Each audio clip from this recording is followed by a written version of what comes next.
കർത്താവിൻ്റെ ധന്യത്തിരുനാമം അനുഗ്രഹിക്കപ്പെട്ട നല്ല സമയം വാഴ്ത്തപ്പെടുമാറാകട്ടെ. കമ്പാഷൻ ഹോം മിനിസ്ട്രീസിന്റെ ആഭിമുഖ്യത്തിൽ നടത്തപ്പെടുന്ന അനുഗ്രഹിക്കപ്പെട്ട ശുശ്രൂഷകൾക്കായി ഞാൻ കർത്താവിന് സ്തോത്രം ചെയ്യുകയാണ്. ഈ മീറ്റിംഗ് വളരെ അനുഗ്രഹിക്കപ്പെട്ട നിലയിൽ ലീഡ് ചെയ്തുകൊണ്ടിരിക്കുന്ന കർത്താവിൻ്റെ ദാസൻ പാസ്റ്റർ സാമുവൽ ഡാനിയൽ അവറുകൾ എന്നെ മീറ്റിംഗിലേക്ക് ക്ഷണിച്ച നല്ല വാക്കുകളൊക്കെ പറഞ്ഞ കർത്താവിൻ്റെ ദാസൻ പ്രിയ ബിനു വർഗീസ് അച്ചായൻ, ഒത്തിരി ദൈവദാസന്മാരെ ഞാൻ ഈ പ്ലാറ്റ്ഫോമിൽ കാണുന്നു. നിങ്ങളെ ഞാൻ ബഹുമാനിക്കുന്നു, ആദരിക്കുന്നു. പ്രായം കൊണ്ടും ശുശ്രൂഷ പരിചയം കൊണ്ടുമൊക്കെ നിങ്ങൾ പലരും എന്നെക്കാൾ ഒത്തിരി മുൻപന്തിയിലാണ് എന്നുള്ളത് ഞാൻ തിരിച്ചറിയുന്നു. കർത്താവ് അനുഗ്രഹിക്കട്ടെ. മാതാപിതാക്കൾ, സഹോദരി സഹോദരങ്ങൾ, കുഞ്ഞുങ്ങൾ, മനോഹരമായ ശ്രുതിമധുരമായ ഗാനം ആലപിച്ച പാസ്റ്റർ സാം ചുങ്കത്ത്, എല്ലാവർക്കും നിസ്തുല്യനായ ക്രിസ്തു യേശുവിൻ്റെ വന്യ പരിശുദ്ധ നാമത്തിൽ എൻ്റെ സ്നേഹ വന്ദനങ്ങളെ അറിയിക്കുന്നു. മാറ്റമില്ലാത്ത തിരുവെഴുത്തുകളുമായി ഇന്ന് നിങ്ങളെങ്ങനെ അഭിസംബോധന ചെയ്യുവാൻ ദൈവത്താൽ സംജാതമായ അനുഗ്രഹിക്കപ്പെട്ട നല്ല അവസരത്തിന് സകലമാനവും മഹത്വവും ആരാധനയും പുകഴ്ചയും സർവകൃപാലുവായ ദൈവത്തിന് അർപ്പിക്കുന്നതിനോടൊപ്പം ഒരിക്കൽ കൂടെ എന്നെ മീറ്റിംഗിലേക്ക് ക്ഷണിച്ച പ്രിയ ബിനു വർഗീസ് അച്ചായനോടുള്ള കൃതജ്ഞതയും ഞാൻ ഇത്തരണത്തിൽ രേഖപ്പെടുത്തുന്നു. അല്പസമയത്തെ വേദവിചിന്തനത്തിന് ആധാരമായി സങ്കീർത്തനങ്ങളിലേക്ക് നമ്മുടെ ശ്രദ്ധ തിരിക്കാം. 55-ാം സങ്കീർത്തനം 22-ാം വാക്യം. Sam 52 and verse 22. സങ്കീർത്തനം 55 അതിന്റെ 22-ാമത് വാക്യം. ഭാരം യഹോവയുടെ വെച്ചുകൊള്ളുക, അവൻ നിന്നെ പുലർത്തും. നീതിമാൻ കുലുങ്ങിപ്പോകുവാൻ അവൻ ഒരു നാളും സമ്മതിക്കയില്ല. താങ്ക് യു അച്ഛാ. ഒരു നിമിഷം കൂടെ ദൈവസന്നിധിയിൽ നമുക്ക് കണ്ണുകളെ അടയ്ക്കാം, പ്രാർത്ഥിക്കാം. പരിശുദ്ധ കർത്താവേ, സ്വർഗീയ നല്ല പിതാവേ, അവിടുത്തെ പുത്രനും ഞങ്ങളുടെ രക്ഷിതാവുമായ യേശു കർത്താവിന്റെ നാമത്തിൽ ഞങ്ങൾ അവിടുത്തെ പാദാന്തികെ അടുത്തു വരുന്നു.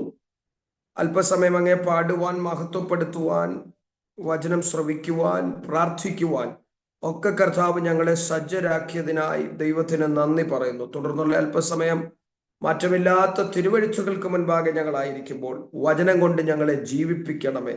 വചനത്താൽ ഞങ്ങളെ ശാക്തീകരിക്കണമേ. വചനത്താൽ ഞങ്ങളെ സൗഖ്യമാക്കണമേ. വചനത്താൽ ഞങ്ങളെ വിടുവിക്കണമേ.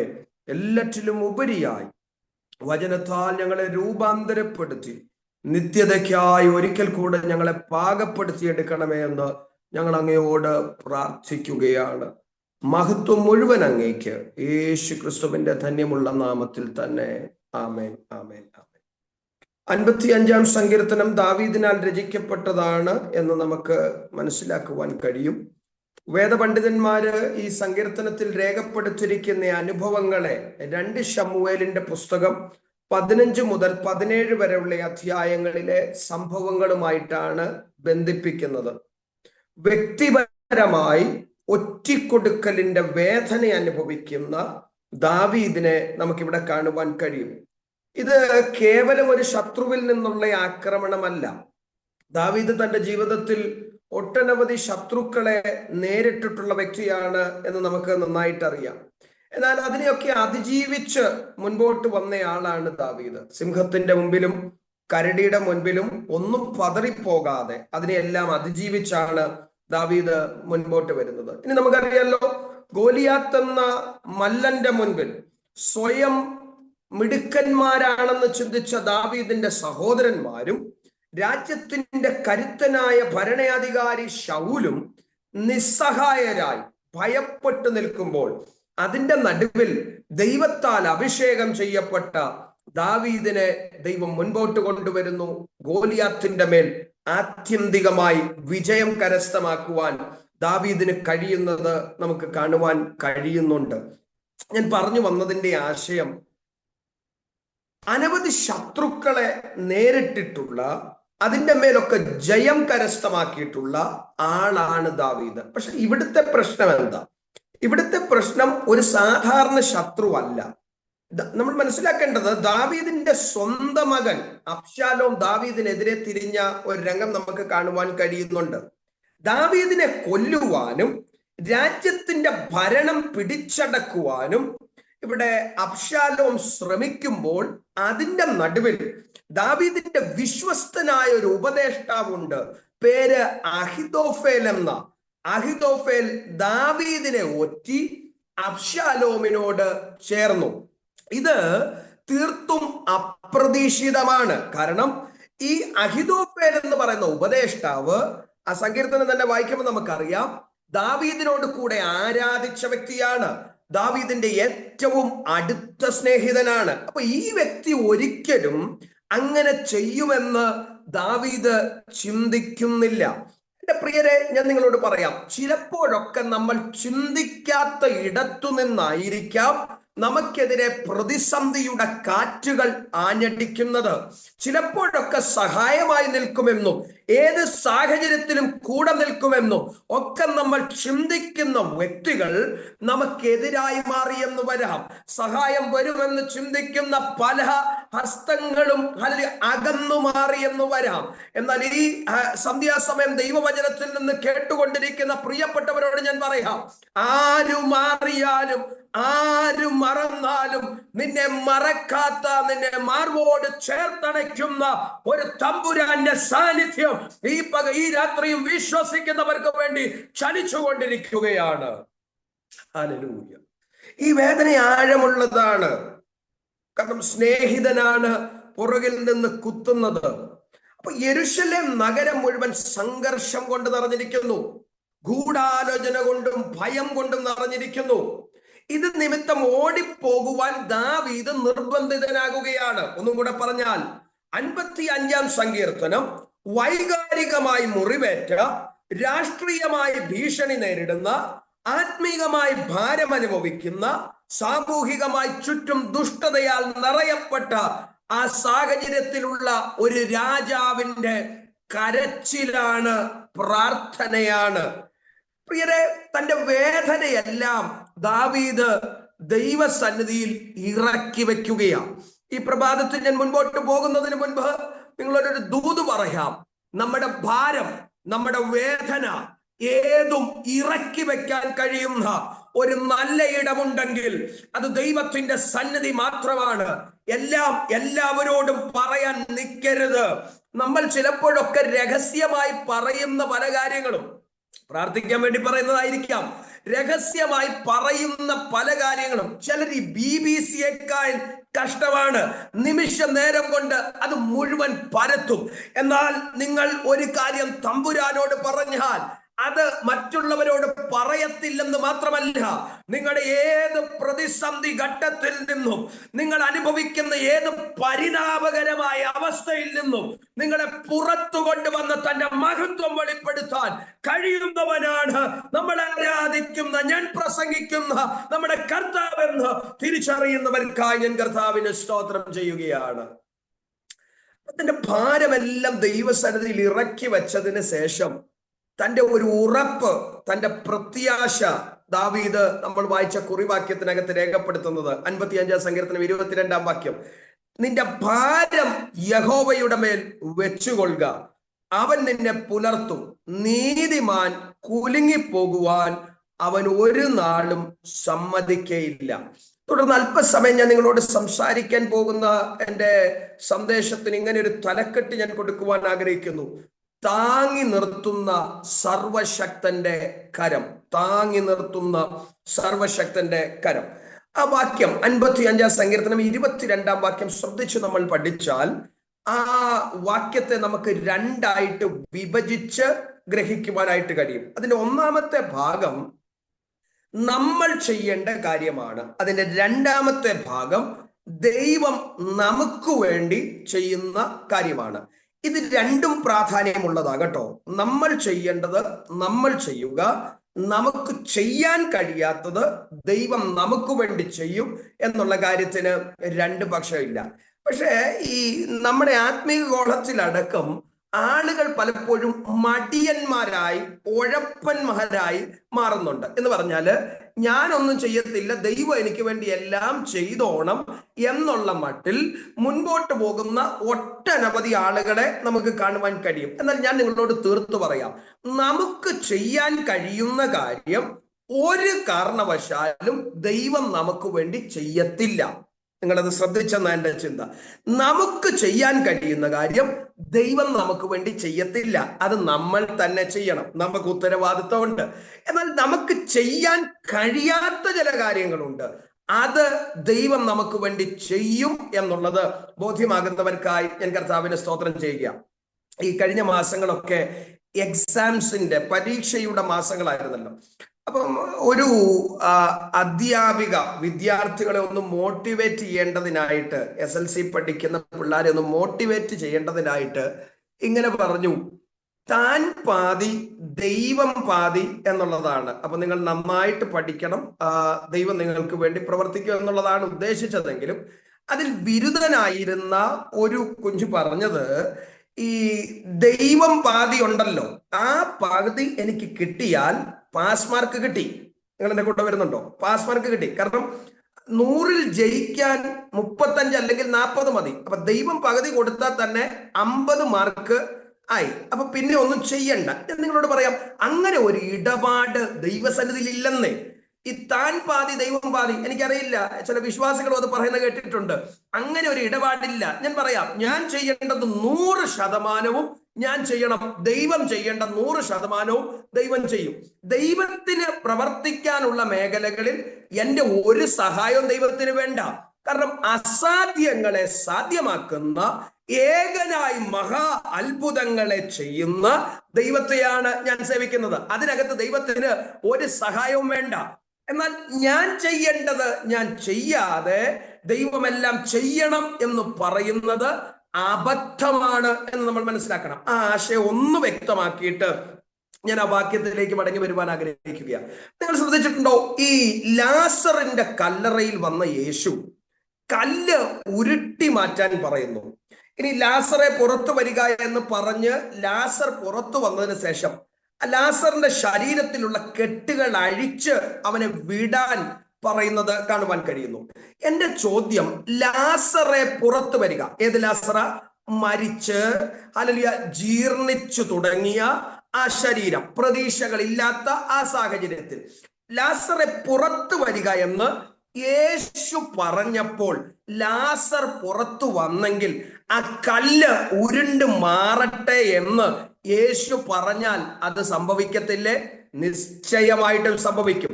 കെട്ടഴിഞ്ഞ് ഇവൻ സ്വതന്ത്രനാകട്ടെ ആകട്ടെ എന്ന് യേശു പറഞ്ഞാൽ സംഭവിക്കത്തില്ലേ? സംഭവിക്കും. പിന്നെ എന്തിനാ കല്ല് ഉരുട്ടി മാറ്റാൻ പറഞ്ഞത്? പിന്നെ എന്തിനാ കെട്ടഴിച്ചു വിടാൻ പറഞ്ഞത്?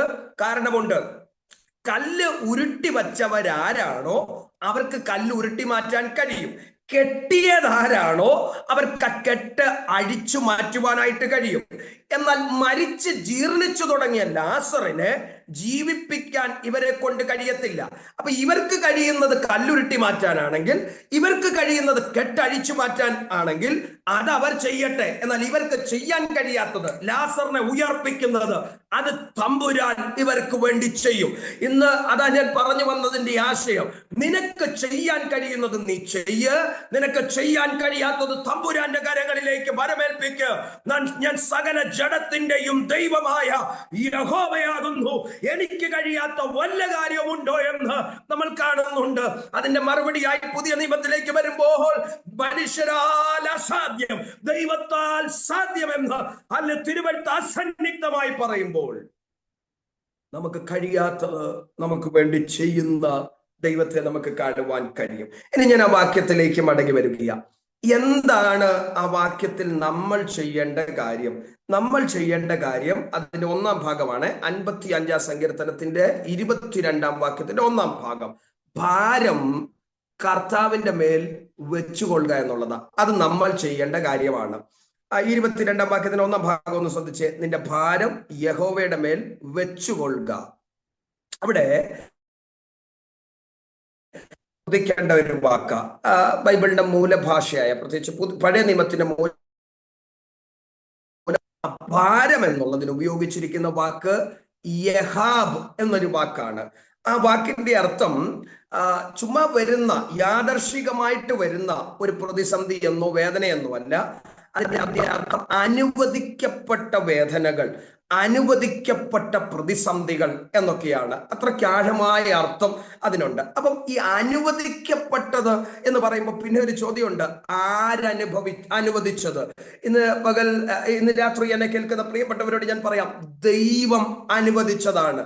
ഒരു ഭക്തന്റെ ജീവിതത്തിൽ ഉണ്ടാകുന്ന വേദനകൾ, പ്രയാസങ്ങൾ ഒന്നും യാദർശികമല്ല, അത് ദൈവത്താൽ അനുവദിക്കപ്പെട്ടതാണ്. ദൈവം അറിയാതെ, ദൈവം അനുവദിക്കാതെ ഒന്നും ഒരു ഭക്തന്റെ ജീവിതത്തിൽ സംഭവിക്കുന്നില്ല. നീ ഭക്തനാണെന്ന് ഉറപ്പുണ്ടോ? ഞാൻ ഒന്നും കൂടെ ആവർത്തിച്ച് പറയാം. നീ പെന്തക്കോസ്തുകാരനാണോ എന്നുള്ളതല്ല എന്റെ ചോദ്യം, നീ ക്രൈസ്തവനാണോ എന്നുള്ളതല്ല എന്റെ ചോദ്യം. നീ ഭക്തനാണോ? അത് മനുഷ്യരുടെ മുൻപിലല്ല, ദൈവത്തിന്റെ കണ്ണുകളിൽ ഭക്തനാണോ? നിന്റെ ജീവിതത്തിൽ വന്നു ഭവിക്കുന്നതൊന്നും യാദർശികമല്ല, അത് തമ്പുരാന്റെ പദ്ധതിയാണ്, ദൈവം അനുവദിച്ചതാണ്. അത് നിന്നെ തകർക്കാനല്ല, അത് നിന്നെ പണിതെടുക്കാനുള്ള ദൈവത്തിന്റെ പദ്ധതിയുടെ ഭാഗമാണ്. ഹല്ലേലൂയ. സാം ടി മുഖത്തല എന്ന് പറയുന്ന അനുഗ്രഹീതനായ കർത്തൃദാസനെ കുറിച്ച് നിങ്ങൾ ചിലരെങ്കിലും കേട്ടിട്ടുണ്ടാകും. ഷാരോൺ ഫെലോഷിപ്പ് ചർച്ചിലെ അനുഗ്രഹീതനായ ഒരു കർത്തൃദാസനാണ്. അനവധി ഗാനങ്ങൾ രചിച്ചിട്ടുള്ള ഒരു ദൈവ മനുഷ്യനാണ്. അദ്ദേഹത്തിന്റെ ഒരു അനുഭവ സാക്ഷ്യം ഞാൻ ചില ദിവസങ്ങൾക്ക് മുൻപ് ഒന്ന് വായിക്കുകയുണ്ടായി. ഒരു മകൻ ജനിച്ചു. ഹാർട്ടിൽ വാൾവിന് അല്പം പ്രശ്നങ്ങളുണ്ട്. ആ മകനുമായിട്ട് ചില ദിവസങ്ങൾ അദ്ദേഹം ഹോസ്പിറ്റലിലായിരിക്കേണ്ട സാഹചര്യം വന്നു. മകനെ ഹോസ്പിറ്റലിൽ അഡ്മിറ്റ് ചെയ്തു. ഡോക്ടർമാര് പറഞ്ഞു വലിയ പ്രതീക്ഷയ്ക്കൊന്നും സാധ്യതയില്ല, മകൻ അത് അധികം ബുദ്ധിമുട്ടിലേക്ക് പോകുമെന്ന് പറഞ്ഞ് ആ ഒരു വേദനയോടെ, ആ ഒരു വിഷമത്തോടെ അദ്ദേഹം ആയിരിക്കുന്ന സമയത്ത് ഹൃദയഭേദകമായ മറ്റൊരു വാർത്ത കൂടെ അദ്ദേഹത്തിന്റെ കാതുകളിലേക്ക് എത്തുകയാണ്. അദ്ദേഹത്തിന്റെ സഹോദരൻ, പേര് സന്തോഷ് എന്ന, UAE ജോലി ചെയ്തുകൊണ്ടിരിക്കുന്ന സന്തോഷ് എന്ന് പറയുന്ന ഈ സഹോദരൻ ഓടിച്ചിരുന്ന വാഹനം ഒരു ബംഗ്ലാദേശിയെ ഇടിച്ചു. ആ മനുഷ്യൻ തൽക്ഷണം മരിച്ചു. ഈ സന്തോഷ് എന്ന് പറയുന്ന സഹോദരനെ അവിടുത്തെ പോലീസ് അറസ്റ്റ് ചെയ്തു, ജയിലിലാക്കപ്പെട്ടിരിക്കുകയാണ്. ഒന്ന് ചിന്തിച്ചു നോക്കിക്കേ, മകൻ വാൾവിന്റെ പ്രശ്നങ്ങളായി വലിയ പ്രതീക്ഷകളില്ല എന്ന് പറഞ്ഞ് ആശുപത്രിയിൽ കിടക്കുന്ന സാഹചര്യം. സഹോദരൻ സന്തോഷ് അന്യദേശത്ത് പോലീസിനാൽ അറസ്റ്റ് ചെയ്യപ്പെട്ട് ജയിലിലാക്കപ്പെട്ടിരിക്കുന്ന അനുഭവം. ഈ വേദനയുടെ നടുവിൽ ആ ദൈവ മനുഷ്യൻ ദൈവസന്നിധിയിൽ ഇരുന്ന് നിലവിളിക്കുവാൻ തുടങ്ങി, കരയുവാൻ തുടങ്ങി, പ്രാർത്ഥിക്കുവാൻ തുടങ്ങി. ആ നിലവിളിയുടെ നടുവിൽ അദ്ദേഹം കേട്ട ശബ്ദം ഇങ്ങനെയാ: നിന്നെ തകർക്കുവാനോ നിന്നെ മുടിക്കുവാനോ അല്ല ഈ വേദന, നിന്നെ പണിതെടുത്ത് നല്ല പൊന്നാക്കി പുറത്തു കൊണ്ടുവരുവാനാണ് ഞാൻ ഈ ശോധന അനുഭവിച്ചത്. അദ്ദേഹം പറയുന്നത് അത് അദ്ദേഹത്തെ ഒത്തിരി ധൈര്യപ്പെടുത്തി. പിന്നീട് വലിയ പ്രതീക്ഷയില്ലെന്ന് ഡോക്ടേഴ്സ് പറഞ്ഞ ആ മകന്റെ ജീവിതത്തിൽ ദൈവം അത്ഭുതങ്ങളെ പ്രവർത്തിച്ചു. സന്തോഷ് എന്ന് പറയുന്ന സഹോദരനെ അവിടെ ജയിലിൽ നിന്ന് മോചിതനായി എന്ന് അദ്ദേഹത്തിന്റെ അനുഭവ സാക്ഷ്യത്തിൽ എഴുതിയിരിക്കുകയാണ്. ഞാൻ നിങ്ങളോട് പറയാം പ്രിയരെ, ചിലപ്പോഴൊക്കെ നമുക്ക് തോന്നാം എന്തിനാ ദൈവം ഈ വേദനയെ അനുവദിക്കുന്നത്. എന്നാൽ ഈ രാത്രി എന്നെ കേൾക്കുന്ന പ്രിയപ്പെട്ടവരോട് ഞാൻ പറയാം, നിന്നെ തകർത്ത് കളയാനല്ലെന്ന്, നിന്നെ മുടിച്ചു കളയാനല്ല, അല്ലെങ്കിൽ നിന്നെ നല്ല പൊന്നാക്കി പുറത്തു കൊണ്ടുവരാനുള്ള ദൈവത്തിന്റെ പദ്ധതിയുടെ കരമാണ് ഇതിന്റെ പിന്നിൽ വ്യാപരിക്കുന്നതെന്ന് ആത്മാവിൽ തിരിച്ചറിയുന്നവരുണ്ടെങ്കിൽ അല്ലെങ്കിൽ എന്റെ വേദനകൾക്ക് സ്തോത്രം എന്ന് പറയാൻ, എന്റെ കണ്ണുനീരിന് സ്തോത്രം എന്ന് പറയാൻ, എന്റെ രോഗത്തിന് സ്തോത്രം എന്ന് പറയാൻ അല്ലെങ്കിൽ കഴിയുന്നവരുണ്ടെങ്കിൽ അല്പസമയം ഒന്ന് ആത്മാവിൽ ദൈവത്തിനെ മഹത്വപ്പെടുത്തി തുടങ്ങിക്കോ. ഇത് നിന്റെ തകർച്ചയ്ക്കല്ല.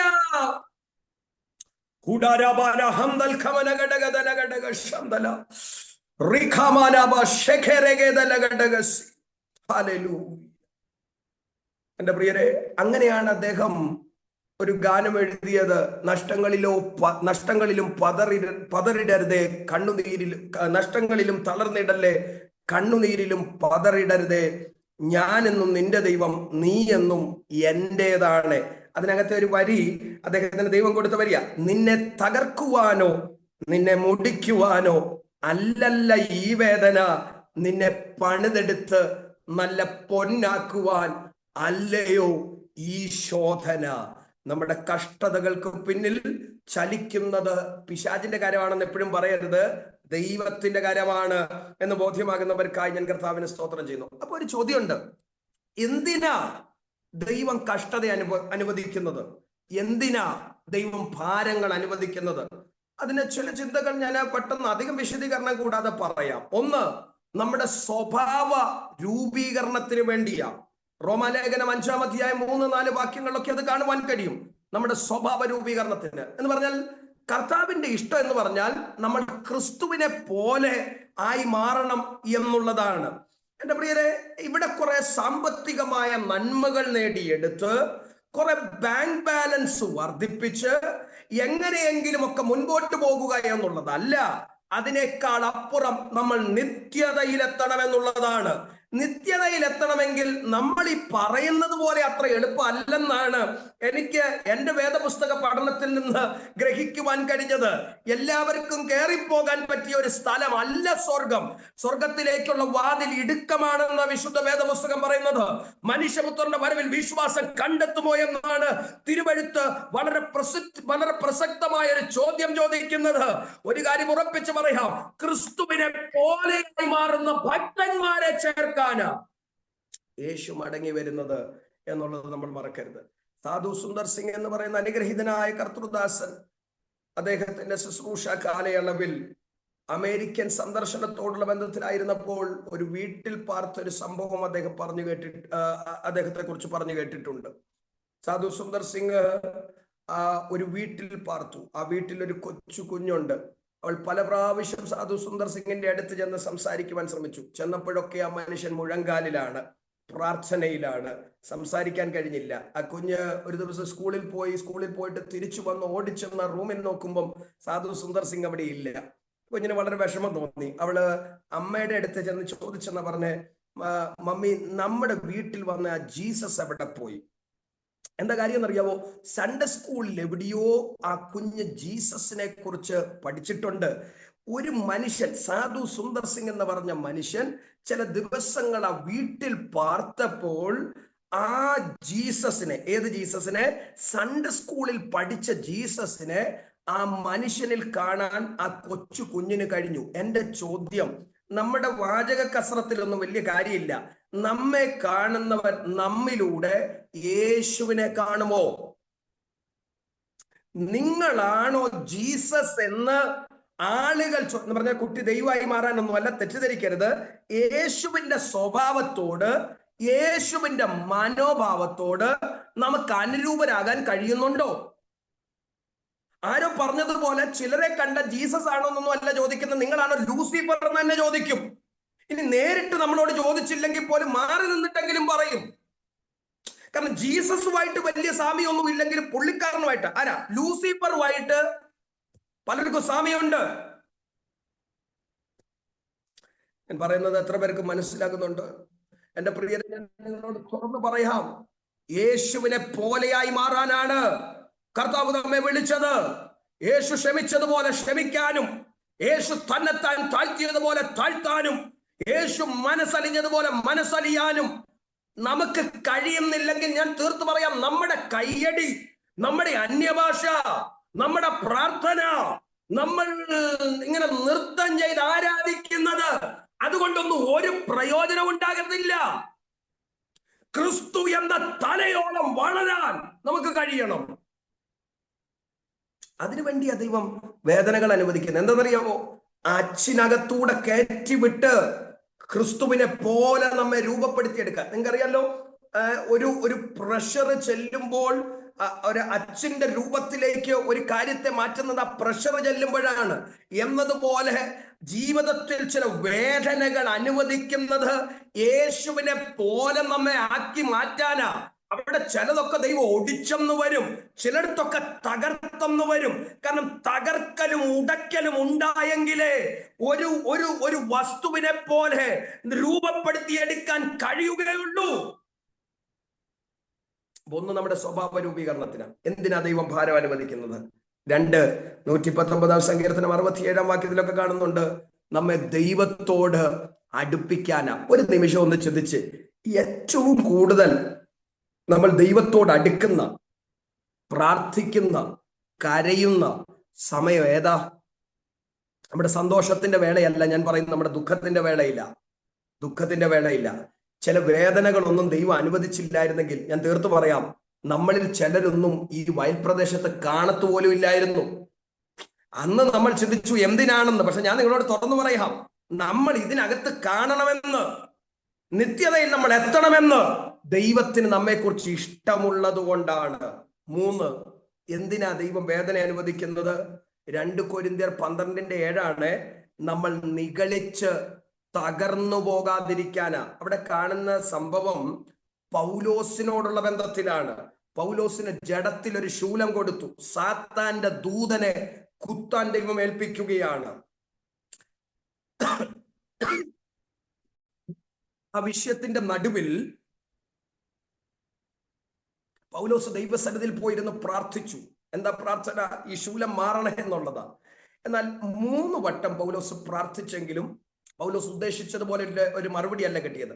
ആ 3 വട്ടം എന്നുള്ളത് നിങ്ങൾ ശ്രദ്ധിച്ചേക്കണം. 1-ാം വട്ടം ഒരു മറുപടിയും കിട്ടുന്നില്ല, 2-ാമത്തെ പ്രാർത്ഥനയിലും ഒരു മറുപടിയും ലഭിക്കുന്നില്ല, 3-ാമത് പ്രാർത്ഥിക്കുമ്പോഴാണ് ദൈവം കൃത്യമായിട്ടുള്ള ഒരു മറുപടി കൊടുക്കുന്നത്. എന്തിനാ ഞാനത് പറഞ്ഞെന്നറിയാമോ?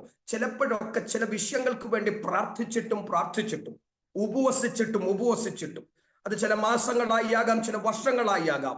ചില വിഷയങ്ങളുടെ മേൽ ദൈവത്തിന്റെ കരം ചലിക്കുന്നില്ലെന്ന്, ഒരു മാറ്റവും വരുന്നില്ലെന്ന് നിനക്ക് തോന്നുന്നതിന്റെ നടുവിൽ പ്രാർത്ഥനാ വിഷയങ്ങൾ ചിലത് എടുത്തു മാറ്റിയവരാരെങ്കിലും എന്നെ കേൾക്കുന്നുണ്ടെങ്കിൽ ഞാൻ നിങ്ങളോട് പറയാം, പ്രാർത്ഥന നിർത്തണ്ട, കണ്ണുനീർ നിർത്തണ്ട, ഉപവാസം നിർത്തണ്ട. അതിലെ ചില നാളുകളായതാണെങ്കിലും ദൈവത്തിന് പ്രവർത്തിക്കാൻ ഒരു തക്ക സമയമുണ്ട്. ആ സമയത്ത് ദൈവം പ്രവർത്തിക്കുമ്പോൾ നീ ചിന്തിച്ചതിനേക്കാൾ, നീ നനച്ചതിനേക്കാൾ അത്യന്തപരമായ ദൈവ പ്രവൃത്തി നിനക്ക് വേണ്ടി വെളിപ്പെടുത്തുന്ന ഒരു ദൈവത്തെയാണ് നമ്മൾ സേവിക്കുന്നതെന്ന് മറക്കരുത്. ഇനി 3-ാമത്തെ വട്ടം കിട്ടിയ മറുപടിയോ പ്രതീക്ഷിച്ച മറുപടിയല്ല. പൗലോസ് പ്രാർത്ഥിക്കുന്ന ജഡത്തിലെ ശൂലം മാറാനാ. പക്ഷെ ദൈവം കൊടുത്ത മറുപടി, എന്റെ കൃപ നിനക്ക് മതി, എന്റെ ശക്തി ബലഹീനതയിൽ തികഞ്ഞു വരുന്നതാ. ആ വാക്യം വായിച്ചപ്പോൾ ദൈവാത്മാവ് എനിക്ക് ബോധ്യപ്പെടുത്തി തന്നൊരു കാര്യം ഞാൻ പറയാം. അതിന്റെ അർത്ഥം എന്താണെന്നറിയാമോ? പൗലോസേ, നിന്റെ ജഡത്തിലെ ശൂലം മുഴുവനായി മാറിയിട്ടും എന്റെ കൃപ ഞാൻ നിനക്ക് തരുന്നില്ലെങ്കിൽ, എന്റെ ശക്തി ഞാൻ നിന്നിലേക്ക് പകരുന്നില്ലെങ്കിൽ, നിന്റെ ന്യായപ്രമാണത്തിലെ അഗാധമായ അറിവ് കൊണ്ടോ, നിന്റെ ജ്ഞാനം കൊണ്ടോ, നിന്റെ പരിചയ സമ്പത്ത് കൊണ്ടോ, നിന്നിലുള്ള ഏതെങ്കിലുമൊക്കെ ഗുണമേന്മ കൊണ്ടോ, നിന്റെ കുടുംബത്തിന്റെ മഹത്വം കൊണ്ടോ ഒന്നും എന്റെ വയൽ പ്രദേശത്ത് പ്രയോജനപ്പെടാൻ നിനക്ക് കഴിയത്തില്ല.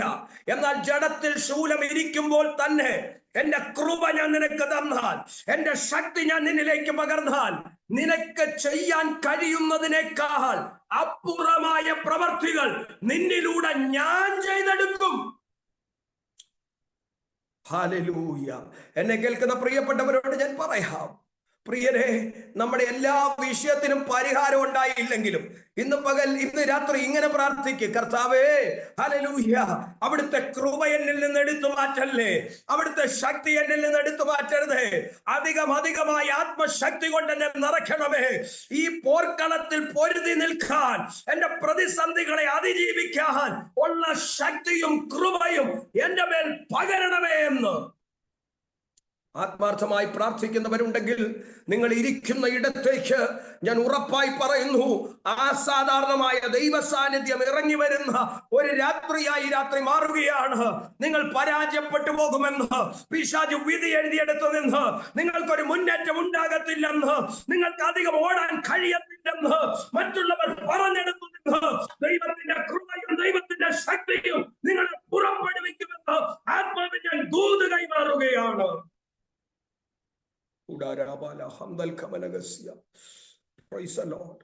ഈ പൗലോസ് കടന്നുപോയടത്തൊക്കെ ദൈവപ്രവൃത്തി അസാധാരണമായ നിലയിൽ നടന്നിട്ടുണ്ട്. എഫേസോസ് പട്ടണത്തിൽ ഈ മനുഷ്യൻ കാൽകുത്തിയപ്പോൾ അവിടുത്തെ കുടിയിരിപ്പിന്റെ പേര് അർത്തമീസ് എന്ന, അതിന്റെ മറ്റൊരു പേരാണ് ഡയാന. നിങ്ങൾക്കറിയാമോ, ആ കാലഘട്ടത്തിലെ 7 മഹാത്ഭുതങ്ങളിൽ 7 ലോക മഹാത്ഭുതങ്ങളിൽ ഒന്നായിരുന്നു അർത്തമീസ് ദേവിയുടെ ക്ഷേത്രം. അത്രയ്ക്ക് സ്വാധീനം അതിനുണ്ട്. എന്നാൽ ഈ മനുഷ്യൻ, പൗലോസ് എന്ന് പറയുന്ന ഈ ജഡത്തിൽ ശൂലമുള്ള ഈ മനുഷ്യൻ അവിടെ കാലെടുത്തു വച്ചപ്പോൾ അർത്തമീസിന്റെ കുടിയിരിപ്പ് ഇവന്റെ മുൻപിൽ മുട്ടുമടക്കി. ഒരു കൂട്ടം ആളുകൾ ക്രിസ്തുവിന് വേണ്ടി വേർതിരിക്കപ്പെട്ടെങ്കിൽ കൊരിന്ത് പട്ടണത്തെ ഇളക്കി മറിച്ച അഫ്രോഡൈറ്റിന്റെ ശക്തികളെ ഈ മനുഷ്യന് തകർത്തെറിയാൻ കഴിഞ്ഞെങ്കിൽ, നിന്റെ ദേശത്തിന്റെ അടക്കി വാഴുന്ന, നിന്റെ ചുറ്റുപാടും അടക്കി വാഴുന്ന ഇരുട്ടിന്റെ കോട്ട ഏത് തന്നെയാണെങ്കിലും അതിനെ അതിജീവിക്കുന്ന ഒരു കൃപ, അതിനെ ജയിക്കുന്ന ഒരു ആത്മശക്തി നിന്റെ അകതാരിലേക്ക് ഇന്ന് പകൽ വിശ്വസിക്കുന്നവർക്ക് വേണ്ടി തമ്പുരാൻ പകരുകയാണ്. ഏറ്റെടുത്ത് ആമേൻ പറയുന്ന എത്ര പേരുണ്ട്? അവർക്കായി ഞാൻ കർത്താവിന് മഹത്വം കരയേറ്റുന്നു. പക്ഷെ നമ്മുടെ ആളുകളുടെ ഒരു പ്രശ്നം എന്താണെന്നറിയാവോ?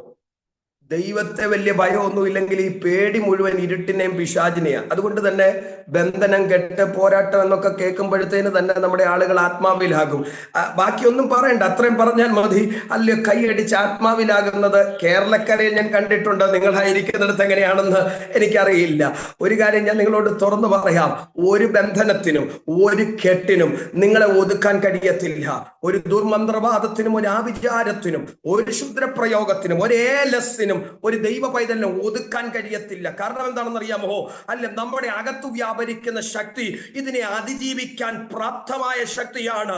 നമ്മിലേക്ക് പകരപ്പെട്ട കൃപ ഇതിനെ ജയിക്കാൻ നമ്മെ ഒരുക്കുന്ന കൃപയാണ്. ദൈവത്തെ ഭയം ഇല്ലെങ്കിലും പലർക്കും പിശാചിനെ ഭയം എന്ന് പറയാൻ കാരണം എന്താണെന്നറിയാമോ? ഞങ്ങളൊക്കെ ശുശ്രൂഷയ്ക്കൊക്കെ പോകുന്നിടത്ത് ഒക്കെ പലപ്പോഴും കണ്ടിട്ടുള്ള കാര്യമാണ്. ഈ ഒരനക്കവും ഇല്ലാതിരിക്കുന്ന അച്ചായനും ഒരനക്കവും ഇല്ലാതിരിക്കുന്ന അമ്മാമ്മമാരെയൊക്കെ യോഗത്തിൽ കാണുവാൻ കഴിയും. എത്ര ശക്തമായ ആരാധന വെളിപ്പെട്ടാലും അവർക്ക് ഒരനക്കവും ഉണ്ടാകത്തില്ല. എന്നാൽ അവിടെ എങ്ങാനും ഭൂതം ഇളകി കഴിഞ്ഞിട്ടുണ്ടെങ്കിൽ ഈ അനക്കം ഇല്ലാതിരുന്ന അച്ചായനും അനക്കം ഇല്ലാതിരുന്ന അമ്മാമ്മയൊക്കെ ഇല്ലേ, കണ്ണു അടച്ച് അവർ രക്തജയത്തിലാകും. സത്യത്തിൽ ദൈവത്തെ ഭയമുള്ളത് കൊണ്ടല്ലല്ലോ, അല്ലല്ല. ഇവിടെ ഇളകിയ പുള്ളിയില്ലേ, ഈ പുള്ളി പോകുന്ന വഴിക്കെങ്ങാനും എന്റെ മേത്തേക്ക് കയറുമോ എന്നുള്ള ഭയം അകത്ത് തട്ടിയത് കൊണ്ടാണ് അവർ അന്നേരം ആരാധിച്ചു തുടങ്ങിയത്. ഞാൻ പറഞ്ഞത് മനസ്സിലാകുന്നുണ്ടോ?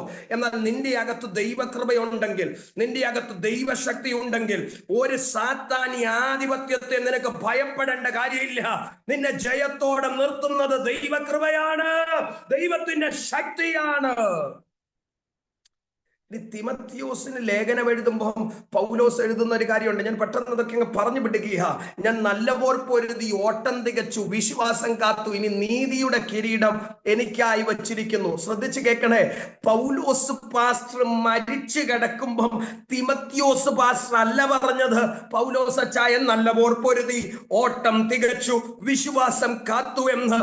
ജീവിച്ചിരിക്കുമ്പോ ഇത് പറയാനുള്ള തന്റെ ഇടം പൗലോസ് പാസ്റ്റർക്കുണ്ടായിരുന്നു.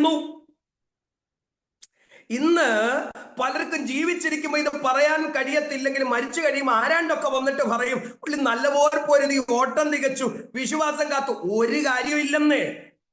ആരാണ്ട് പറഞ്ഞിട്ട് വല്ല കാര്യമുണ്ടോ? ഇവിടുത്തെ യാത്ര അവസാനിക്കുന്നതിന് മുൻപ് എനിക്ക് പറയാൻ കഴിയണം, ഞാൻ നല്ലപോലെ പൊരുതിയെന്ന്, ഓട്ടം തികച്ചെന്ന്, വിശ്വാസം കാത്തെന്ന്. ഇത് പറയാൻ പൗലോസിന് കഴിഞ്ഞത് എന്തുകൊണ്ടാണെന്ന് അറിയാമോ? അന്ന് പകർന്ന കൃപയില്ലേ, അന്ന് പകർന്ന ശക്തിയില്ലേ, അത് നിമിത്തമാണ്. നമ്മൾ നിഗളിക്കാതിരിക്കാനാ, നമ്മൾ തകരാതിരിക്കാനാ ദൈവം ചില ശോധനകൾ അനുവദിക്കുന്നത്. നാലാമത്തെ കാര്യം, എന്തിനാ ദൈവം വേദനകൾ, ഭാരങ്ങൾ അനുവദിക്കുന്നത്? നമ്മുടെ വിശ്വാസം ശോധന ചെയ്ത് തെളിയിക്കപ്പെടേണ്ടതിനാ. 1 പത്രോസ് 1:7 അത് കാണുവാൻ കഴിയും. നമ്മൾ നേരത്തെ പറഞ്ഞ പാട്ടുമായിട്ടൊക്കെ അത് ചേർന്ന് വരുന്ന കാര്യമാണ്. ഈ പൊന്നിനെ വെട്ടിയെടുത്ത നിലയിലല്ല അത് വിലയുള്ളതായി മാറുന്നത്. പല പ്രക്രിയയിലൂടെ കടത്തിവിടുന്നതിൽ ഒരു പ്രക്രിയ തീയിൽ കൂടെ കടത്തിവിടും. എന്തിനാണെന്നറിയാമോ? അത് പ്യൂരിഫിക്കേഷന് വേണ്ടിയാ, ശുദ്ധീകരണത്തിന് വേണ്ടിയാ. ശുദ്ധീകരിച്ച് ഇത് പുറത്തു വരുമ്പോഴാണ് വിലയുള്ളതായി മാറുന്നത്. നിന്നെ വിലയുള്ളതാക്കി മാറ്റാൻ, അനേകർക്ക് പ്രയോജനമുള്ളതാക്കി മാറ്റാനാണെന്നേ ദൈവം ചില ശോധനകൾ, ചില വേദനകൾ അനുവദിക്കുന്നത്. ബോധ്യമാകുന്നവർക്കായി ഞാൻ കർത്താവിന് സ്തോത്രം ചെയ്യുകയാണ്. കർത്താവിൽ പ്രസിദ്ധനായ കർത്താവിന്റെ ദാസൻ പാസ്റ്റർ രാജു മേത്ര പല വേദികളിലും പറയുന്ന ഒരു ഉദാഹരണം ഞാൻ ശ്രദ്ധിച്ചിട്ടുണ്ട്. നിങ്ങൾ ചിലരെങ്കിലും കേട്ടിട്ടുണ്ടാകും എന്നുള്ളത് എൻ്റെ ചിന്ത. അദ്ദേഹത്തിന്റെ കർത്താവിന്റെ ദാസൻ രാജു മേത്ര പാസ്റ്റർ വല്യമ്മച്ചി അടുത്തുള്ള വീട്ടിലെ ഒരു അച്ചായൻ ഒരു ദിവസം ഇങ്ങനെ ഭയങ്കര വിഷമിച്ച് നിൽക്കുന്നത് കണ്ടിട്ട് അച്ചായനോട് ചോദിച്ചു, അച്ഛാ എന്താ ഇങ്ങനെ വളരെ വിഷമിച്ച് നിൽക്കുന്നത്? അച്ചായൻ പറഞ്ഞു, ഞാൻ ഇന്ന് ദൈവത്തോടൊരു കാര്യം പ്രാർത്ഥിക്കാൻ പോകുക. അമ്മച്ചി ചോദിച്ചു, എന്താ? അച്ചായൻ പറഞ്ഞു, ഞാൻ പ്രാർത്ഥിക്കാൻ പോകുന്നത് ഒന്നെങ്കിൽ എൻ്റെ ഭാര്യയെ നന്നാക്കണം, അല്ലെങ്കിൽ എന്നെ അങ്ങോട്ട് എടുത്തുകൊള്ളണം എന്ന് ഞാൻ പ്രാർത്ഥിക്കാൻ പോകുക. അദ്ദേഹം പോയി പ്രാർത്ഥിച്ച് തിരിച്ചു വന്നു. കുറച്ച് കഴിഞ്ഞപ്പോൾ ഈ അമ്മച്ചി അച്ചായനെ കണ്ടപ്പോൾ അച്ചായനോട് ചോദിച്ചു, അച്ഛാ പ്രാർത്ഥിച്ചോ? അച്ഛൻ പറഞ്ഞു, പ്രാർത്ഥിച്ചു. ദൈവം എന്താ മറുപടി പറഞ്ഞത്? ദൈവം പറഞ്ഞ മറുപടി, ഈ കല്ലേൽ അലക്കിയാലേ ഈ തുണി വെളുക്കത്തുള്ളൂ. എത്ര പേർക്ക് ഞാൻ പറഞ്ഞ മനസ്സിലാവുന്നുണ്ട്? ഏത് കല്ലേൽ ഇട്ട് അലക്കിയാൽ നമ്മെ വെളുപ്പിച്ചെടുക്കാമെന്ന്, ഏത് ശോധനയിലൂടെ കടത്തി വിട്ടാൽ നമ്മെ നിത്യതയുടെ തുറമുഖത്ത് എത്തിക്കാമെന്ന് തമ്പുരാന് നന്നായിട്ട് അറിയാൻ കേട്ടോ. അതുകൊണ്ടാ ദൈവം വേദനകൾ അനുവദിക്കുന്നത്, നീ വിലയുള്ളതായി പുറത്തു വരാനാണെന്ന് മറക്കരുത്. ഞാൻ മുൻപോട്ട് പോകട്ടെ. അപ്പൊ ഞാൻ പറഞ്ഞല്ലോ, ദൈവത്താൽ അനുവദിക്കപ്പെടുന്ന ഭാരം. എന്തിനാണ് ദൈവം അനുവദിക്കുന്നത് എന്നുള്ളതിന്റെ 4 കാരണങ്ങളാണ് ഞാൻ പറഞ്ഞത്. ഇനി അങ്ങനെയുള്ള അനുഭവത്തിലൂടെ കടന്നുപോയ ഒരു അനുഗ്രഹീതനായ മനുഷ്യനുണ്ട്. അദ്ദേഹത്തിന്റെ പേര് ഇയ്യോബ് എന്നാണ്. ഇയ്യോബിനെ കുറിച്ച് വചനം പറയുന്നത്, അവൻ നിഷ്കളങ്കനും നേരുള്ളവനും ദോഷം വിട്ട് അകലുന്നവനുമായിരുന്നു. ഈ സാക്ഷ്യം പറയുന്നത് മനുഷ്യരാരും അല്ല, സാക്ഷാൽ ദൈവം തന്നെ ഇയ്യോബിനെ കുറിച്ച് പറയുന്ന സാക്ഷിയാണ്. ഞാൻ നിങ്ങളോട് പറയാം, സാക്ഷിയുള്ള ജീവിതം നമ്മൾ നയിക്കേണ്ടത് ആവശ്യമാണ്. മറ്റുള്ളവരിൽ നിന്ന് നല്ല സാക്ഷ്യം ഉണ്ടാകണം. പക്ഷെ മറ്റുള്ളവരിൽ നിന്നുണ്ടാകുന്ന സാക്ഷ്യത്തെക്കാൾ വലുതാണ് ദൈവം നമ്മെ കുറിച്ച് പറയുന്ന സാക്ഷ്യം. നിങ്ങൾക്ക് എത്ര പേർക്ക് ഞാൻ പറഞ്ഞത് മനസ്സിലാകുന്നുണ്ട്? കാരണം മറ്റുള്ളവർ പറയുന്ന പല കാര്യങ്ങളും നമ്മുടെ ഈ പുറമേ ഉള്ള ഭാവവും മട്ടും ഒക്കെ കണ്ടിട്ടാ. പക്ഷെ ദൈവം പറയുന്ന സാക്ഷ്യം നമ്മുടെ പുറമേ ഉള്ളത് കണ്ടിട്ടല്ല, നമ്മുടെ ഹൃദയത്തെ തൂക്കി നോക്കിയിട്ടാ. അപ്പൊ നമ്മുടെ നിലവുകളെ പോലും ദൂരത്ത് നിന്ന് ഗ്രഹിക്കുന്ന ദൈവം. അതുകൊണ്ട് തന്നെ അത് അല്പം കൂടെ എന്ന് പറഞ്ഞാൽ മനുഷ്യരുടെ സാക്ഷ്യത്തെക്കാൾ അല്പം കൂടെ വിലയുള്ളതാണെന്ന്, അത് യാഥാർത്ഥ്യമാണെന്ന് തിരിച്ചറിയുന്നവർക്കായി ഞാൻ കർത്താവിന് മഹത്വം കരയറ്റുകയാണ്. ഈ നിഷ്കളങ്കനും നീതിമാനും ദോഷം വിട്ടകലുന്ന ഇയ്യോബിന്റെ ജീവിതത്തിൽ ദൈവം അനുവദിച്ചിട്ട് സാത്താൻ ചില പരീക്ഷകൾ കൊണ്ടിടുന്നത് നമുക്ക് കാണുവാൻ കഴിയുന്നുണ്ട്. ഇയ്യോബിന്റെ പുസ്തകം 1-ാം അധ്യായം അതിന്റെ 10-ാം വാക്യത്തിന്റെ 1-ാം ഭാഗത്ത് സാത്താൻ ദൈവത്തോട് ചോദിക്കുന്ന ഒരു ചോദ്യമുണ്ട്. നീ അവനും അവന്റെ വീടിനും അവനുള്ള സകലത്തിനും ചുറ്റും വേലി കെട്ടിയില്ലയോ? സത്യത്തില് ഇവിടെ 4 ചുറ്റും ദൈവം വേലി കെട്ടിരിക്കുകയാണ്. ആ വേലിക്കകത്താണ് ഇയ്യോബ് നിൽക്കുന്നത് എന്നുള്ളത് കൊണ്ട് സാത്താന്റെ ആകെയുള്ള ആശയക്കുഴപ്പം എന്ന് പറഞ്ഞാൽ എങ്ങനെ കേറും എന്നുള്ളതാണ്. അതാണ് ആശയക്കുഴപ്പം. പക്ഷെ നമ്മളിൽ ചിലരുടെയൊക്കെ കാര്യത്തില് എങ്ങനെ കയറും എന്നുള്ള ആശയക്കുഴപ്പമല്ല. കാരണം ദൈവം കെട്ടിയ വേലിയൊക്കെ നമ്മൾ പലരും പൊളിച്ചു കളഞ്ഞല്ലോ. അപ്പൊ ഈ പൊളിച്ചു കളഞ്ഞത് കൊണ്ട് 4 ചുറ്റും വേലി അഴിഞ്ഞു കിടക്കുന്നത് കൊണ്ട് എതിലേ കയറും എന്നുള്ളതാണ് സാത്താന് ഉള്ള ആശയക്കുഴപ്പം. കാരണം 4 ചുറ്റും ഇങ്ങനെ കിടക്കുന്നത് കൊണ്ട് എതിലേ കയറണം എന്നുള്ള ആശയക്കുഴപ്പമാണുള്ളത്. പക്ഷെ ഞാൻ ഒരു കാര്യം നിങ്ങളോട് പറയാം. ഈ രാത്രി ദൈവവചനം കേട്ടുകൊണ്ടിരിക്കുമ്പോൾ ആത്മാർത്ഥമായി നമ്മൾ വിചിന്തനം ചെയ്യേണ്ട ഒരു കാര്യമുണ്ട്. ദൈവം കെട്ടിയ വേലിക്കകത്താണോ ഞാൻ? അതിനകത്ത് എൻ്റെ സുരക്ഷിതത്വം ഉണ്ട്. അതിനകത്ത് പ്രശ്നമില്ലെന്നല്ല ഞാൻ പറഞ്ഞത്, അതിനകത്ത് രോഗമില്ലെന്നല്ല പറഞ്ഞത്. ഇതൊക്കെ വന്നാലും എൻ്റെ സംരക്ഷണം, എൻ്റെ സുരക്ഷിതത്വം ദൈവം കെട്ടിയ വേലിക്കകത്താണ്. അതിന് പുറത്ത് എത്ര സ്വാതന്ത്ര്യമുണ്ടെന്ന് തോന്നിയാലും ആ സ്വാതന്ത്ര്യമൊന്നും പിന്നീട് നന്മയ്ക്കാകത്തില്ല. താൽക്കാലികമായി സ്വാതന്ത്ര്യമായി തോന്നുന്നത് പലതും മുൻപോട്ട് ദോഷമായി മാറും.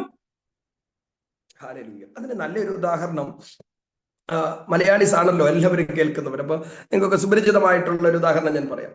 ഈ കോഴിയെ വളർത്തുമ്പോൾ നമുക്കറിയാം, ഈ കഴുകൻ കൂട്ടങ്ങൾ ഇങ്ങനെ വട്ടമിട്ട് പറക്കുന്ന ഒരിടപാടുണ്ട്. അത് ഈ ചില കോഴിക്കുഞ്ഞുങ്ങളെ ലക്ഷ്യമാക്കിക്കൊണ്ടാണ് ഇതിങ്ങനെ പറക്കുന്നത്. ഇത് കാണുമ്പോൾ തള്ളക്കോഴി എന്ത് ചെയ്യും? ആ ചിറകുകൾ അങ്ങോട്ട് വിടർത്തിയിട്ട് കുഞ്ഞു കോഴികളെ വിളിക്കും. എന്തിനാണെന്നറിയാമോ? ആ ചിറകിൻ കീഴിലേക്ക് മറയാൻ.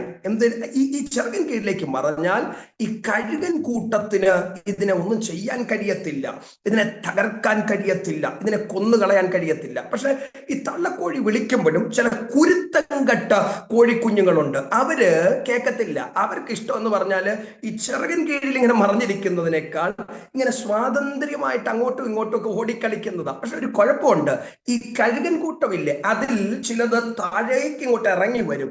ഇറങ്ങി വന്നിട്ട് ഈ ചുറ്റി നടക്കുന്ന കോഴിക്കുഞ്ഞുങ്ങളെ റാഞ്ചി എടുത്തുകൊണ്ട് അങ്ങ് പോകും, കൊന്നുകളയും. എത്ര പേർക്ക് ഞാൻ പറഞ്ഞത് മനസ്സിലാകുന്നുണ്ട്? എന്റെ പ്രിയരെ, ലോകത്തിലെ ഏത് സ്വാതന്ത്ര്യത്തെക്കാളും നമുക്ക് പ്രാധാന്യം അർഹിക്കേണ്ടത് അത്യുന്നതന്റെ മറവായിരിക്കണം, സർവശക്തന്റെ നിഴലിൻ കീഴായിരിക്കണം. അല്ലെ ഈ കഴുകൻ കൂട്ടത്തെ പോലെ നിന്നെ റാഞ്ചിയെടുക്കാൻ, നിന്നെ തകർത്തു കളയാൻ, ഞാൻ അല്പം കൂടെ കടത്തി പറയാം, ചില തലമുറകളെ ഇല്ലായ്മ ചെയ്യാൻ, ചില കുഞ്ഞുങ്ങളെ ദൈവസന്നിധിയിൽ നിന്ന് അകറ്റിക്കളയാൻ പോരാടി നിൽക്കുന്ന പോരുകളുടെ നടുവിൽ നമുക്ക് സംരക്ഷണം ഒരുക്കപ്പെടുന്നത് അത്യുന്നതന്റെ മറവാണ്. കൂടാരാബാല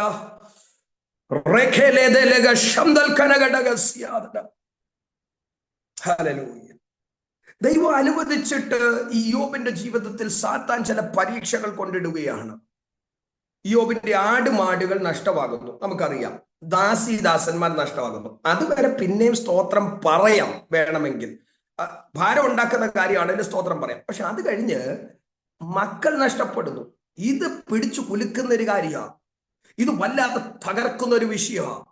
ഇത്രയും നാൾ പോറ്റി പുലർത്തിക്കൊണ്ട് വന്ന മക്കൾ, ഇനി അത് മാത്രമാണോ, ഇവർക്ക് വേണ്ടി യാഗമർപ്പിക്കുന്ന സ്വഭാവം യോബിനുണ്ടായിരുന്നു. ഇതൊക്കെ ചെയ്തിട്ടും അവർ തകർന്നു പോയി, അവർ മരിച്ചുപോയി എന്ന് കേൾക്കുമ്പോൾ ഏത് പിതാവിനെയാ അത് പിടിച്ചു കുലുക്കാതിരിക്കുന്നത്? എന്നാൽ അതിന്റെ നടുവിലും യോബ് ദൈവസന്നിധിയിൽ ഉറച്ചു നിൽക്കുകയാണ്. ഇനിയും ശാരീരികമായി വല്ലാത്ത വ്യഥ അനുഭവിക്കുന്ന യോബിനെ യോബ് 2-ാം അധ്യായത്തിന്റെ 7-8 വാക്യങ്ങളിൽ കാണുവാൻ കഴിയും. അങ്ങനെയുള്ള ഒരു മനുഷ്യന്റെ മാനസിക അവസ്ഥ ഒന്ന് ചിന്തിച്ചു നോക്കിക്കേ. നമുക്ക് ചിന്തിക്കാൻ കഴിയുന്നതിനപ്പുറമല്ലേ? ഹല്ലേലൂയ. ഇനി യോബിനെ ആശ്വസിപ്പിക്കാൻ കുറെ സ്നേഹിതന്മാർ വരുന്നുണ്ട്.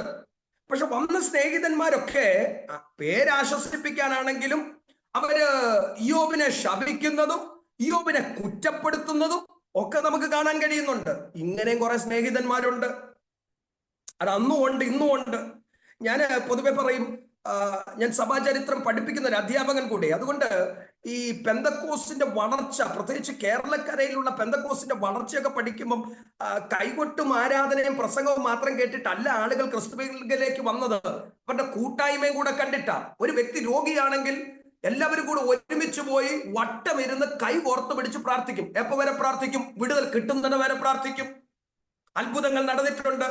കുക്ക് സാഹിബിന്റെ കാലത്തും കെ എബ്രഹാമിന്റെ സമയത്തും ഒക്കെ അങ്ങനെ അത്ഭുതങ്ങൾ നടന്നിട്ടുണ്ട്. ഹല്ലേലൂയ. പക്ഷെ ഇപ്പൊ അത് കുറഞ്ഞിട്ടുള്ളത് കൊണ്ട് ദൈവപ്രവൃത്തിയും കുറഞ്ഞത് കൃത്യമായി കാണുവാൻ കഴിയുന്നുണ്ട് എന്നുള്ളതൊരു വാസ്തവമാണ്. എന്തിനാ ഞാനത് പറഞ്ഞതെന്നറിയാമോ? അങ്ങനെ പോകുന്നതും പ്രാർത്ഥിക്കുന്നതും ഒക്കെ അനുഗ്രഹമാണ്. പക്ഷെ ചിലരെ സംബന്ധിച്ച് അവർ പോകാതിരിക്കുന്നതാണ് നല്ലത്. എന്താ കാര്യം എന്നറിയോ? അവർ പോയ ഗുണത്തെക്കാൾ കൂടുതൽ ദോഷം ചെയ്തിട്ട് വരും. ഉദാഹരണത്തിന്, ഒരു അമ്മാമ്മയ്ക്ക് തലവേദനയാണെന്ന് ചിന്തിക്കുക.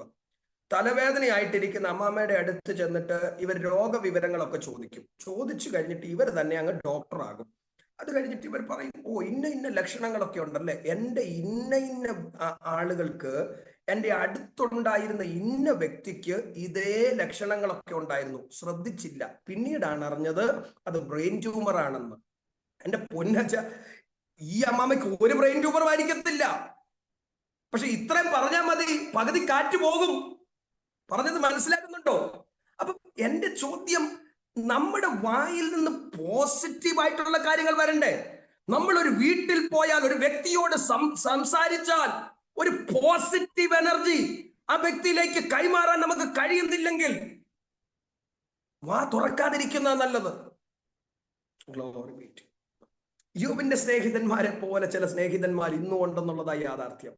പിന്നെ എന്ത് പറയാൻ പറ്റും? തലവേദനയായിട്ടിരിക്കുന്ന അമ്മാമ്മയോട് പറയാം, അമ്മാമ്മ സാരമില്ല, പേടിക്കാനൊന്നുമില്ല, നമുക്ക് ഒരുമിച്ച് പ്രാർത്ഥിക്കാം, കർത്താവ് അത്ഭുതങ്ങൾ പ്രവർത്തിക്കും.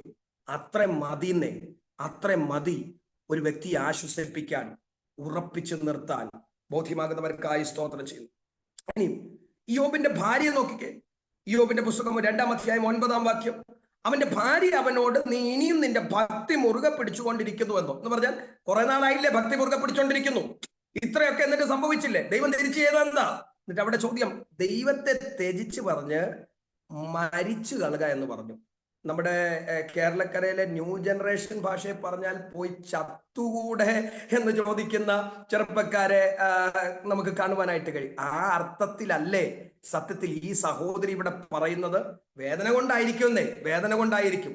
എന്നാൽ എൻ്റെ ഒരു ചിന്ത, സുഖത്തിലും ദുഃഖത്തിലും ആരോഗ്യത്തിലും അനാരോഗ്യത്തിലും ഒക്കെ കൂടെ ഇരിക്കാമെന്ന് വാക്ക് പറഞ്ഞു ഉഭയസമ്മതം ചെയ്ത് വന്നല്ലേ. എല്ലാവരും മാറുമ്പോൾ ഈ സഹോദരി എങ്കിലും കൂടെ നിൽക്കണമായിരുന്നു എന്നുള്ളതാണ്.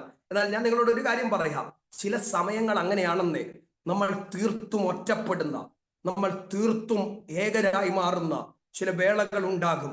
എന്നാൽ അതിന്റെ നടുവിലും ആര് മാറിയാലും മറക്കാത്തൊരു തമ്പുരാൻ നമുക്ക് വേണ്ടിയുണ്ട്. എനിക്കറിയാം, അത് നമ്മുടെ പലരുടെയും സാക്ഷ്യമാണ്, നമ്മുടെ പലരുടെയും അനുഭവമാണ്. ബോധ്യമാകുന്നവർക്കായി ഞാൻ എൻ്റെ കർത്താവിന് മഹത്വം കരേറ്റുകയാണ്. ഹല്ലേലൂയ. ഇനി ശ്രദ്ധിച്ചേ, ഞാൻ ഈ യോബിന്റെ പ്രതികരണങ്ങൾ ശ്രദ്ധിച്ചു. ഈ വേദനയുടെ നടുവിൽ 1:20 ഞാൻ പെട്ടെന്ന് പറഞ്ഞു പോകാം. 1:20 ഇയ്യോബ് പിന്മാറുന്നില്ല. പിന്നെ എന്താ ചെയ്തേ? സാഷ്ടാംഗം വീണ് നമസ്കരിച്ചു എന്നാ പറയുന്നത്. എന്ന് പറഞ്ഞാൽ ആരാധിച്ചു. പ്രതിസന്ധികളുടെ നടുവിൽ മറ്റുള്ളവർ തകർന്നു പോകുമ്പോൾ ഇയ്യോബ് ദൈവസന്നിധിയിൽ മുട്ടുകുത്തി. ഞാൻ നിങ്ങളോട് പറയാം, ഒരു പ്രതിസന്ധിക്കും ഒരു കൊടുങ്കാറ്റിനും നിങ്ങളെ തകർക്കാൻ നിങ്ങൾ അനുവദിക്കരുത്. മുട്ടുകുത്ത് ദൈവസന്നിധിയിൽ. നിന്റെ സഹായം വരുന്നത് ആകാശത്തെയും ഭൂമിയെയും ഉണ്ടാക്കിയ ദൈവത്തിൽ നിന്നാണ്. സാത്താൻ ചിന്തിച്ചു ഇയ്യോബ് ദൈവത്തെ ശപിക്കുമെന്ന്. എന്നാൽ ഇയ്യോബ് ആരാധന തെരഞ്ഞെടുത്തു. കൊടുങ്കാറ്റിന് ഇയ്യോബിന്റെ വീടിനെ തകർക്കാൻ കേട്ടോ, പക്ഷെ ഇയ്യോബിന്റെ ആരാധനയെ തകർക്കാൻ കഴിയത്തില്ല. ഏറ്റവും തകർച്ചയോടുള്ള നമ്മുടെ പ്രതികരണമാകണം ആരാധനയെന്ന് ഇന്ന് പകൽ ഞാൻ പറയുമ്പോൾ എത്ര പേര് അത് ഏറ്റെടുക്കുന്നു, അവർക്കായി ഞാൻ കർത്താവിന് സ്തോത്രം ചെയ്യുന്നു. ആരാധന നിന്റെ ജീവിത ശൈലിയായി മാറിയാൽ ഒരു പ്രതിസന്ധിക്കും, ഒരു വേദനയ്ക്കും, ഒരു കണ്ണുനീരിനും, ഒരു രോഗത്തിനും നിന്നെ തകർക്കാൻ കഴിയത്തില്ല.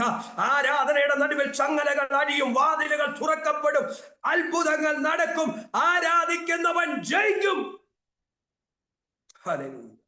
കഷ്ടതയോടുള്ള ഇയ്യോബിന്റെ രണ്ടാമത്തെ പ്രതികരണം 1:21 യഹോവ തന്നു, യഹോവ എടുത്തു, യഹോവയുടെ നാമം വാഴ്ത്തപ്പെടുമാറാകട്ടെ എന്ന് പറഞ്ഞു. എന്ന് പറഞ്ഞാല് ദൈവത്തിന്റെ ഇഷ്ടത്തിനായി സമ്പൂർണമായിട്ട് സമർപ്പിക്കുകയാണ്.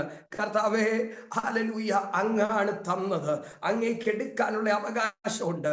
എന്നെ പണിയാൻ മാത്രമല്ല, എന്നെ തകർക്കാനും അങ്ങേക്ക് ഇഷ്ടമാണെങ്കിൽ അങ്ങേക്ക് അത് ചെയ്യാം എന്നുള്ള തരത്തിൽ ദൈവകരങ്ങളിലേക്ക് ഏൽപ്പിച്ചു കൊടുക്കുന്ന ഇയ്യോബിനെ നമുക്ക് കാണുവാനായിട്ട് കഴിയുന്നുണ്ട്. എന്റെ പ്രിയരെ, ഇന്ന് ഈ സന്ധ്യാസമയം ദൈവവചനം കേട്ടുകൊണ്ടിരിക്കുമ്പോൾ ഞാൻ നിങ്ങളോട് ഉറപ്പിച്ചു പറയാം, ഒരു കുശവന്റെ, നമ്മൾ നേരത്തെ പാടി, കുശവന്റെ കയ്യിലെ കളിമണ്ണ് പോലെ തമ്പുരാന്റെ കരങ്ങളിലേക്ക് ഏൽപ്പിച്ചു കൊടുത്തിട്ട് പറ, അപ്പാ അങ്ങയുടെ ഇഷ്ടം എന്നിൽ നടപ്പാകട്ടെ. എന്റെ ഇഷ്ടങ്ങളെല്ലാം നടന്നില്ലെങ്കിലും അങ്ങയുടെ ഇഷ്ടം എന്താണോ അതിനായി ഞാൻ സമർപ്പിക്കുന്നു എന്ന് പറയാൻ കഴിയട്ടെ എന്ന് ഞാൻ ആത്മാർത്ഥമായി പ്രാർത്ഥിക്കുകയാണ്. അപ്പൊ ദൈവത്താൽ അനുവദിക്കപ്പെടുന്ന ഭാരം ഓടിച്ചു ഞാൻ പറഞ്ഞു പോകാം. ഭാരം യഹോവയുടെ മേൽ വെച്ചുകൊള്ളുക എന്ന് പറഞ്ഞ ആ വെച്ചുകൊള്ളുക എന്ന വാക്കിന് എബ്രായ ഭാഷയിൽ ഉപയോഗിച്ചിരിക്കുന്ന വാക്ക് ഷലാക്ക് എന്നൊരു വാക്ക്. അതിന്റെ അർത്ഥം, അതിന് രണ്ട് പ്രധാനപ്പെട്ട അർത്ഥമുണ്ട്. ഒന്ന്, നിയന്ത്രണം ദൈവത്തിന് വിട്ടുകൊടുക്കുക. നമ്മൾ നിയന്ത്രിക്കാൻ ശ്രമിക്കേണ്ട, നമ്മൾ എത്ര ശ്രമിച്ചാലും നമുക്ക് അതിനെ അതിജീവിക്കാൻ കഴിയത്തില്ല. നിയന്ത്രണം ദൈവത്തിന് വിട്ടുകൊടുക്കുന്നെങ്കിൽ തമ്പുരാൻ നമുക്ക് വേണ്ടി നിശ്ചയമായി പ്രവർത്തിക്കും. അതിന്റെ രണ്ടാമത്തെ അർത്ഥം വരുന്നത് സ്വന്തം ബലത്തിലല്ല, ദൈവത്തിന്റെ ബലത്തിൽ ആശ്രയിക്കുക. പ്രിയരെ, നമ്മളൊക്കെ പരിമിതികളുള്ളവരാണ്. ഒരു പരിധിക്കപ്പുറമൊന്നും നമുക്കൊന്നും ചെയ്യാൻ കഴിയത്തില്ല. എന്നാൽ അതിന്റെ നടുവിൽ നമ്മെ ബലപ്പെടുത്തുന്നത്, നമ്മെ ഉറപ്പിച്ചു നിർത്തുന്നത് ദൈവത്തിന്റെ ബലമാണ്, ദൈവത്തിന്റെ ശക്തിയാണ്. അതുകൊണ്ട് ഈ വചനം കേട്ടുകൊണ്ടിരിക്കുമ്പോൾ ഒന്ന് പ്രാർത്ഥിക്കാവോ? കർത്താവേ, അവിടുത്തെ ശക്തി, അവിടുത്തെ ബലം എന്നിലേക്ക് അധികമായി പകരണമേ. ഞാൻ പലയിടത്തും പരാജയപ്പെട്ടു പോയിട്ടുണ്ട്. ജയിക്കേണ്ട പല മേഖലകളിലും എനിക്ക് ജയിക്കാൻ കഴിയാതെ പോയിട്ടുണ്ട്. എന്നാൽ ഈ വചനം കേട്ടുകൊണ്ടിരിക്കുമ്പോൾ ഞാൻ ഒരിക്കൽ കൂടെ എന്നെ തന്നെ സമർപ്പിക്കുന്നു. എന്നെ അവിടുന്ന് ഈ പോർക്കളത്തിൽ നിർത്തിയത് പരാജയപ്പെട്ട് തുന്നം പാടാനല്ല, ജയിച്ചു മുന്നേറാനാണ്. എൻ്റെ കർത്തൃദാസന്മാരെ, നിങ്ങളുടെ ശുശ്രൂഷ പരാജയമാണെന്ന് പലരും വിധി എഴുതിയ മേഖലകൾ ഉണ്ടാകാം.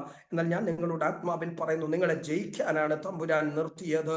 അതിന് നിങ്ങളുടെ പ്രായം ഒരു വിഷയമല്ല, നിങ്ങളുടെ പരിമിതികൾ ഒരു വിഷയമല്ല. കാരണം നിങ്ങൾ നിങ്ങളുടെ സ്വന്തം കരുത്തുകൊണ്ടല്ല, ദൈവത്തിന്റെ ബലത്താലാണ് മുന്നേറുന്നത്. എൻ്റെ പ്രസംഗത്തിന്റെ രണ്ടാം ഭാഗം ഇനി വിവരിക്കാൻ എൻ്റെ മുൻപാകെ സമയമില്ല. ഹല്ലേലൂയ. എന്നാൽ ഞാൻ ഓടിച്ചൊന്ന് പറഞ്ഞു പോകാം. ഒന്നാം ഭാഗം, ഭാരം യഹോവയുടെ മേൽ വെച്ചുകൊള്ളുക, നമ്മൾ ചെയ്യേണ്ട കാര്യമാണെങ്കിൽ. അതിന്റെ രണ്ടാമത്തെ ഭാഗം, ദൈവം നമുക്ക് വേണ്ടി ചെയ്യുന്ന കാര്യമാണ്. രണ്ട് കാര്യങ്ങൾ അവിടെ പറയുന്നത്.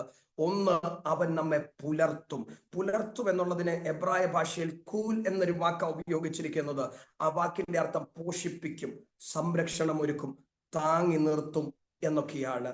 കെരീത്ത് തോട്ടിൽ ഏലിയാവായിരിക്കുമ്പോൾ കെരീത്തിൽ നിന്ന് വെള്ളം കൊടുത്തു, കാക്കയായ ചപ്പം കൊടുത്തു. എന്നെ അത് ഇന്നും അത്ഭുതപ്പെടുത്തുന്ന കാര്യം കേട്ടോ.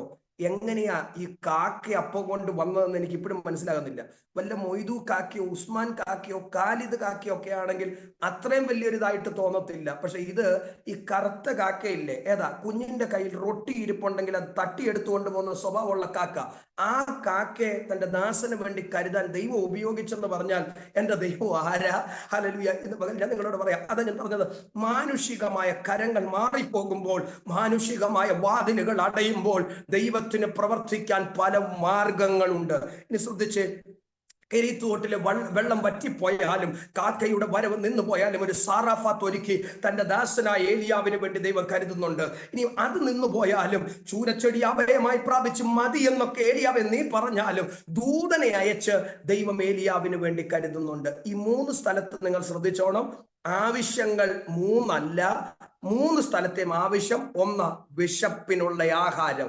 എന്നാൽ മൂന്ന് വ്യത്യസ്തമായ വിധങ്ങളിലാണ് ഏലിയാവിന് വേണ്ടി ദൈവം കരുതിയതെങ്കിൽ ഞാൻ നിങ്ങളോട് ആത്മാവിൽ ദൂത് പറയാം, നിങ്ങൾക്ക് വേണ്ടി ദൈവം കരുതുമെന്ന് ഞാൻ തീർത്തു പറയാം.